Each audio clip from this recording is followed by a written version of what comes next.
I never imagined I'd be sharing this, but what happened recently completely transformed my perspective. You know those breaking points where everything finally becomes crystal clear? This was exactly that kind of moment. I watched my brother-in-law Marcus climb into my brand new electric vehicle without even bothering to ask permission. He turned toward my sister Rebecca and declared loud enough for everyone to hear that I'd obviously let him take it because I always do. Then he added that I wasn't really a man at all, just a human cash machine. The entire room erupted in laughter. My mother Diana, my sister, my cousins, all of them treating it like the greatest comedy routine they'd ever witnessed. Let me provide some background. I've consistently been the financially stable member of our family, not to boast, but simply stating reality. While Marcus bounced between various questionable business ventures, I methodically built my professional reputation. Rebecca, despite earning an advanced degree, decided to champion his supposed entrepreneurial vision rather than following her own ambitions. Throughout the last several years, Marcus has borrowed my old vehicle and returned it with unexplained damage he claimed ignorance about. He's requested multiple temporary financial advances totaling nearly $50,000 that were never returned. He's utilized my vacation property for what he called business workshops, but were actually wild gatherings that caused over $100,000 in destruction. He maxed out an emergency card I unwisely agreed to guarantee. He even persuaded my mother to take out a new loan on her home to fund his latest scheme. Every single time, the pattern remained identical. Appeals to family loyalty, accusations of being too rigid about finances, my sister questioning what else I could possibly spend money on since I don't have children. But that evening was completely different. It was meant to be a straightforward family meal at my mother's place. I'd arrived in my new electric car, the first truly extravagant purchase I'd made for myself in years. I hadn't revealed it to anyone yet, hoping to avoid the predictable requests for test drives. I was assisting Mom in the kitchen when I heard the unmistakable sound of my car door. By the time I reached outside, Marcus had already adjusted the driver's position with Rebecca sitting beside him, both grinning like rebellious teenagers with stolen keys. I told him to exit my vehicle immediately. He casually replied that he was just taking it briefly to show Rebecca, mentioning he'd been considering purchasing one himself. That's when he made the cash machine remark and everyone laughed. I stood there observing my brother-in-law and my $95,000 vehicle he hadn't requested permission to use, insulting my character while my own relatives found it hilarious. Something fundamental shifted inside me. I smiled, nodded, walked back inside, grabbed my jacket, and summoned a car service. As I departed, I heard my mother asking where I was going and telling me not to be overly sensitive. I didn't respond. Instead, I spent the following hours making calls and sending messages. By midnight, I had reported my vehicle as being operated without authorization, contacted my financial institution regarding every transaction involving Marcus, messaged my attorney about the vacation property destruction, modified all my access codes, and frozen the guaranteed credit account. This morning I discovered 47 missed communications. Marcus was apparently stuck at a power station because I'd remotely disabled charging capabilities. Rebecca was disappointed by my immature response. Mom believed I was destroying family bonds. But for the first time in years, I felt genuinely liberated. My phone continues buzzing. It's Marcus's number. I think I'll ignore it, because here's what they fail to comprehend. I'm not angry anymore. I'm not even wounded. I'm simply finished. And sometimes being finished is the strongest position you can take. I have an appointment with my attorney tomorrow morning. I've documented absolutely everything. They wanted a cash machine? Well, this cash machine just permanently closed for business. First, I appreciate all the incredible support from my previous post. You were absolutely correct. I should have taken action years ago. Here's what's transpired over the last day. The morning following the incident, I met with my attorney. I brought comprehensive documentation, every message, correspondence, financial record, and photographs of property damage. She continuously shook her head, reviewing it all. The total reached $162,800 in unauthorized expenses. But here's where things became fascinating. While I was meeting, Marcus appeared at my residence. My security system captured him attempting to use a spare key, but I'd already changed the locks. He remained there for 20 minutes calling and messaging. Some highlights included him telling me to stop being dramatic. that my sister was upset because of me, that Mom thought I was behaving childishly, and demanding I restore access to the electric car because he needed to reach an appointment. I didn't respond to anything. Instead, I worked with my attorney drafting formal payment demands. We also filed reports regarding the vacation property damage, not pursuing prosecution yet, but creating an official record. Then Olivia, my girlfriend, suggested something brilliant, checking my credit report. It revealed 3 cards I didn't recognize, all maximized, all opened recently, all listing me as a guarantor. Guess who had access to my personal identification and documentation after helping with my tax preparation last year? That's when things intensified. Around mid-afternoon, Rebecca started contacting everyone in the family. According to my cousin, she was claiming I'd lost my mind and was destroying the family over a joke. She conveniently omitted the unauthorized credit accounts or the $162,000 in losses. My mother Diana appeared at my workplace crying, saying she didn't raise me to treat family cruelly. I asked her about the $85,000 refinancing she obtained for Marcus's investment opportunity. She became very quiet. But he guaranteed it would triple in value, she whispered. And you believed him again? She left without responding. By evening, the family group message was exploding. Apparently I'm heartless, cruel, jealous of Marcus's potential, experiencing a crisis, and need to support family properly. Then Olivia discovered something else. Remember those business workshops at my vacation property? Marcus had been listing it on a vacation rental platform for 2 years, collecting the income. Using my property to operate a business without my knowledge or permission. That's when Marcus's tone shifted. The messages transformed from angry to desperate. He suggested we could negotiate something, begging me not to investigate the vacation home situation, claiming he could explain everything, pleading for me to contact him. I didn't.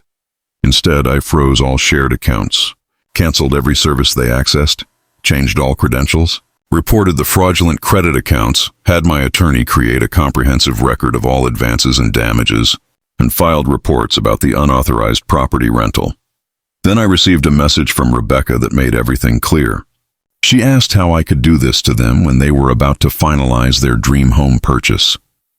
The bank needed to verify their finances and assets. She begged me not to ruin this for them. So that's what this was actually about. They required my financial information to appear favorable for their loan application. The car incident, the cash machine insults, all frustration because I wasn't cooperating with their scheme. My attorney explained what they were planning would constitute mortgage fraud. She's preparing correspondence for their loan officer with evidence of their actual obligations to me, just to ensure accuracy in their application. An hour ago, Marcus left a voicemail. He was barely coherent, but I understood him saying I had no idea what I'd done, no idea what would emerge if I kept pushing this.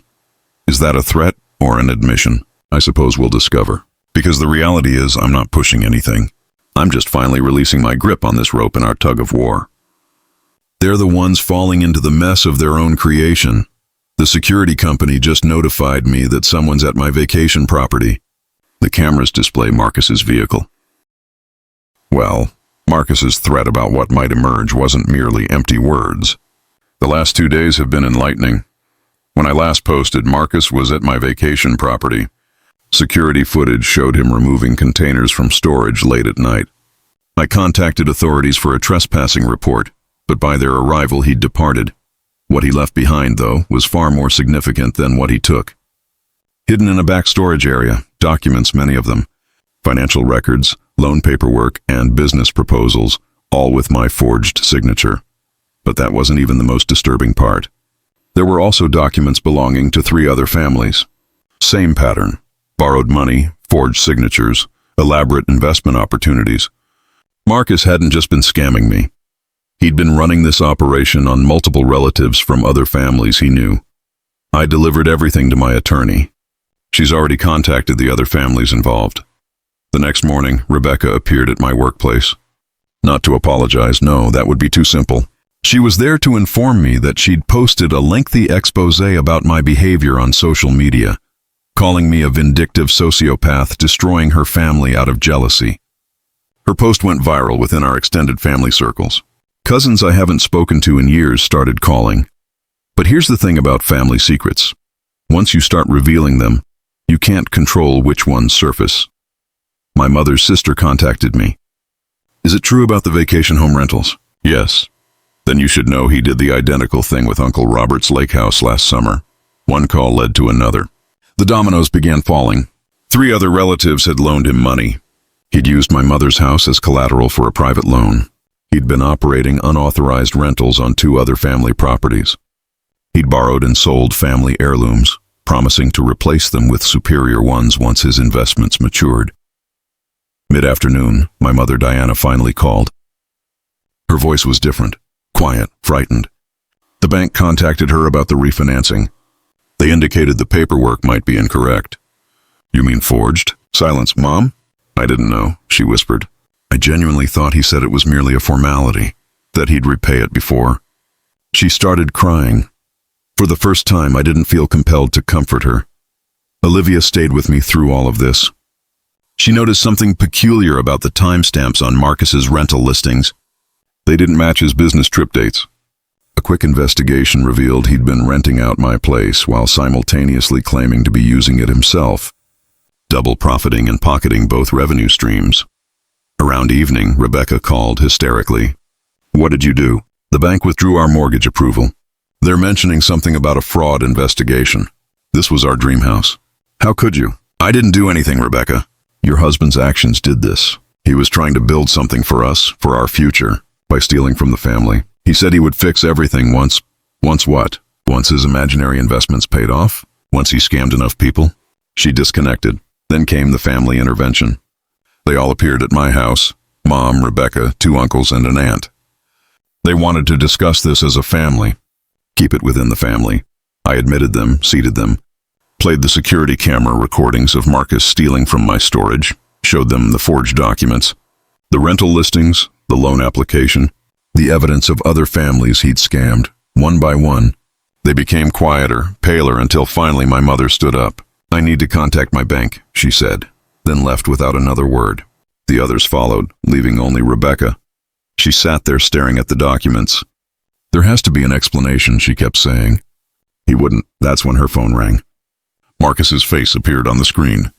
She answered on speaker, forgetting or not caring that I could hear. Babe, don't go home, he said urgently. They're there, the other families, all of them at our house with the police. Rebecca looked at me, really looked at me for the first time in years. Then she stood up and departed without a word. My phone is ringing now. Unknown number. The last message from Marcus just arrived. I can explain everything. Just give me one chance, please. They're going to take everything. I'm letting it ring. Final update. It's finished, all of it. And truth really is stranger than fiction. Remember that unknown number? It wasn't Marcus. It was another victim's son, let's call him Daniel. Marcus had scammed his elderly parents out of their retirement savings, $230,000. Their entire nest egg gone into Marcus's supposedly foolproof investment opportunity. Daniel had conducted his own investigation. He found 5 more families. Same pattern, same promises, same results. All together, Marcus had taken over $1.2 million from various relatives and family friends. But here's the real revelation. Marcus wasn't losing this money in failed investments. He was living a double life. He had another house, another family, 2 kids. Rebecca didn't know. Nobody knew. He'd been maintaining 2 completely separate existences for years, funding both with money stolen from our families. When I received this information, I ensured every single piece of evidence reached the appropriate authorities. Every document, every forged signature, every fake business proposal, every recorded conversation. The truth emerged on Tuesday morning. By Tuesday afternoon, Marcus's entire house of cards collapsed. Both of his lives came crashing down simultaneously. His other wife appeared at his and Rebecca's house. That's how my sister discovered it. Not from him, not from me, but from the other woman screaming on her front lawn about stolen college funds and emptied bank accounts. My mother Diana attempted one last time to fix things. She organized a family meeting at her house. Everyone came. The victims, their families, both wives, even some of Marcus's former business associates. Marcus showed up too, still smirking, still confident he could talk his way out. I can explain everything, he started. This is all just a big misunderstanding. I stood up, connected my laptop to the television, and played a video. It was from my vacation home security camera. Footage of him showing potential investors around claiming it was his property. Footage of him pocketing cash payments. Footage of him admitting to another scam victim that this was all a long game. The smirk finally disappeared. By Friday, 7 families had pressed charges. The bank had opened a fraud investigation into the mortgage applications. His real estate license was suspended pending investigation. Both houses were being seized. Both wives had filed for divorce. Rebecca finally broke her silence. She sent me a text. I didn't know. I swear I didn't know, but I should have seen it. I'm sorry. Too little. Too late. My mother lost her house, the one I grew up in. The bank foreclosed due to the fraudulent refinancing. She's moving in with my aunt next week. I should have listened to you, she said when I helped her pack. I was so busy defending him that I couldn't see what he really was. I didn't respond. Some realizations come too late to matter. The final nail. Remember those containers Marcus removed from my vacation home?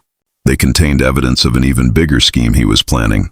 More fake documents, more forged signatures, a whole new round of scams ready to launch.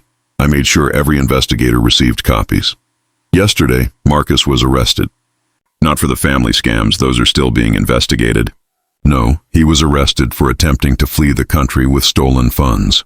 They caught him at the airport with $50,000 in cash and a one-way ticket to a non-extradition country. The walk-in cash machine had finally shut down permanently. Olivia and I are getting married next spring. We're having the ceremony at my vacation home, the same one Marcus used to scam people.